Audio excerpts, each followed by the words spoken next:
Hey guys, how's it going? This is the Bold Metal Nerd coming at you with album number 5 in the Megadeth Roundup, and that, of course, is 1992's Countdown to Extinction. Now, I can't talk about Countdown to Extinction without, of course, mentioning the Black Album. That came out in 91, was a huge commercial smash for Metallica, right? I mean, it's just blew up Metallica to a gigantic audience. And obviously, since Megadeth has been known to follow in Metallica's footsteps, what were they going to do for their album that came out in 92? Well, that's a tough one to figure out. Anyway, let's go ahead and just, get into it. Now, Megadeth would go on to the same great critical and commercial acclaim, just, excuse me, just like Metallica did. Now,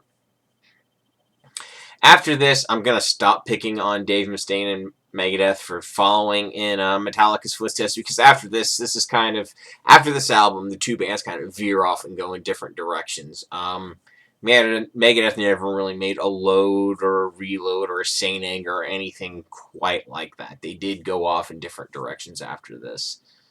Now, on this album, what was different, besides the obvious commercial direction, is Mustaine said all the band members contributed to the songwriting, whereas on previous albums, it was almost all Mustaine. He also said Max Norman made a lot of suggestions to the sound of the album. Does that sound familiar? Bob Rock, anyone?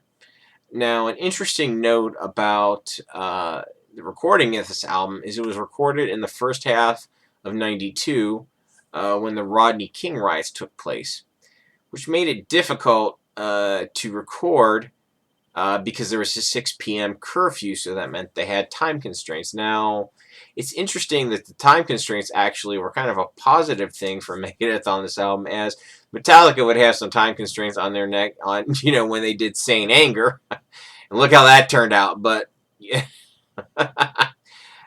just a funny joke to me. But anyway, so how did Megadeth's more commercial leanings turn out? Well, let's find out. This album starts off with Skin of My Teeth.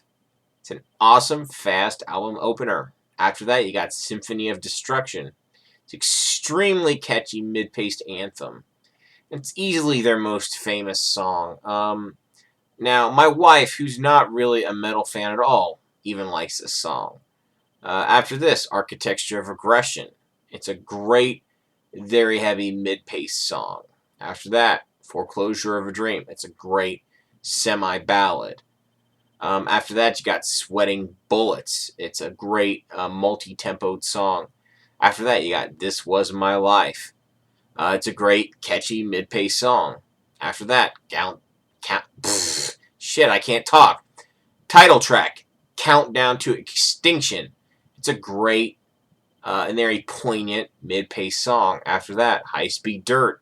It's a great, faster song. Following that, you got Psychotron, which is a great mid-paced song with a great groove. And then after that, you got Captive Honor. It's a great mid-paced song with some amusing spoken parts in the beginning. Then after that, you got Ashes in Your Mouth. It's an epic closing track. Now, all I can say about this is that, on their previous album, Rust in Peace, Megadeth created the perfect Megadeth thrash album. And on Countdown, they created the perfect Megadeth straight up commercial heavy metal album. Now, on this album, Megadeth obviously followed Metallica's success by making a very similar move into less thrashy territory. Even Nick Menza admitted as much in an interview. He said, Metallica has definitely opened the doors for other bands to step through.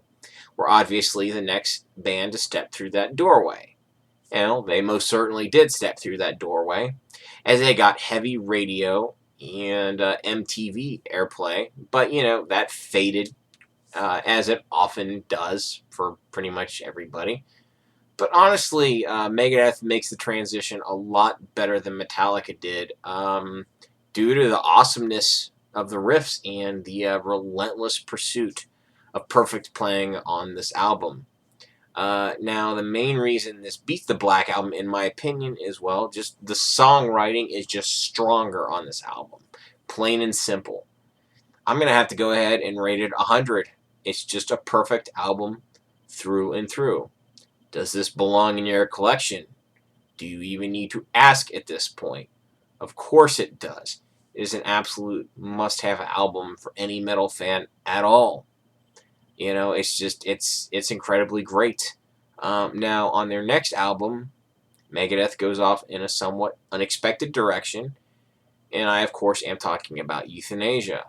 It's a little bit of a sidebar, but we'll get to that when we actually talk about the album. If you guys did like what you see in this, please, do me a favor. Watch my next Megadeth video. I hope you guys did enjoy watching. I'll see you in a minute.